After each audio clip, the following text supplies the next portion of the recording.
Le domaine de la Valette, tout en couleurs. Depuis plus de 15 jours, des artistes venus du monde entier font référence à la tragique histoire du site, témoin du régime totalitaire de Franco.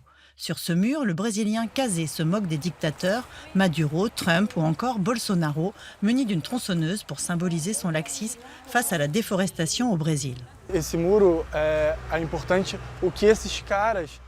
Peu importe les visages représentés, c'est le mur de la répression, du totalitarisme et de tout ce qu'on a vécu de pire à l'époque de Franco et qui malheureusement est totalement présent dans la société d'aujourd'hui. Enaltecendo o autoritarismo e a ignorância.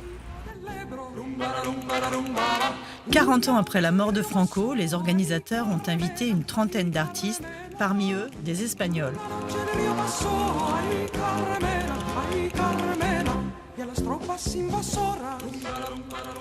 La fresque qui est derrière nous, c'est celle de Maria Herreros, qui est une artiste de Valence et qui a peint sur le visage de son grand-père qui était soldat républicain pendant la guerre civile et qui a écrit en fait un journal intime où il raconte toute sa période durant la guerre civile.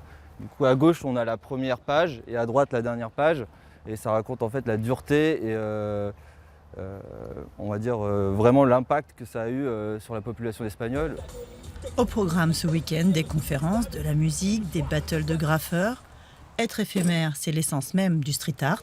Dimanche matin, voitures et containers seront colorés et les ballons d'Itou, tout dégonflés.